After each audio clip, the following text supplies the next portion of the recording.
A man was cutting trees and accidentally knocked down a hornet's nest. He ran while swinging a chainsaw in his hand. Just then, a group of college students nearby saw him. They didn't know about the hornets and thought he was a crazed chainsaw killer. They screamed and ran in different directions. One student ended up running in the same direction as the man. The boy thought he was being chased, while the man was simply escaping the hornets. Neither of them realized the confusion. But before the boy could figure out the truth, he ran straight into a sharp tree branch and got impaled. He died instantly, never knowing the man wasn't chasing him. The man, whose name was Larry, returned home covered in bumps from hornet stings. He told his friend Bobby what happened. Meanwhile, the rest of the students found their friend's body and assumed the killer left it as a message. Furious and scared, they split up and planned to get revenge. To clean up the area, Larry started tossing broken tree branches into a wood chipper. At that moment, one of the students showed up, saw the scene, and assumed Larry was killing someone. Thinking of how their friend had died, the student pulled out a knife and charged at Larry. Larry grabs the kid and tried to pull him out. But just then, two other girls saw the scene and thought Larry was murdering people. Luckily,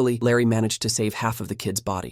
Okay. Meanwhile, Bobby was digging a hole with a girl from the group to make an outdoor toilet. Some other students were watching from nearby and thought the girl was being forced to dig her own grave. One of them tried to be a hero and rushed toward Bobby with a stick, but he tripped, fell into the hole, and was impaled by his stick. Bobby was so shocked that his butthole accidentally released the brownies. Then he carried the injured girl into their cabin. At the same time, Larry came running in and said, "Bobby, I swear this idiot threw himself into the wood chipper while I wasn't even looking." Bobby replied, "I had one too. He jumped into the hole I dug." After a bit of back and forth, Larry looked serious and said maybe these college idiots were in some kind of weird death cult. Bobby agreed, but wanted to call the police. But Larry stopped him. "We've got dead bodies everywhere," he said, "and we're covered in blood. No way the cops will believe us." But they didn't know the students had already called the police. Just as they were dragging a body to hide it, they came face to face with the officer stepping out of his car. They tried to explain that the students had been accidentally killing themselves, but the officer didn't believe them. He gave them the classic dad stare, rested his hand on his belt, and said, "All right, get inside. We need to talk before I lose my remaining hair." Inside, the officer puffed up like a peacock, clearly trying to act like the boss.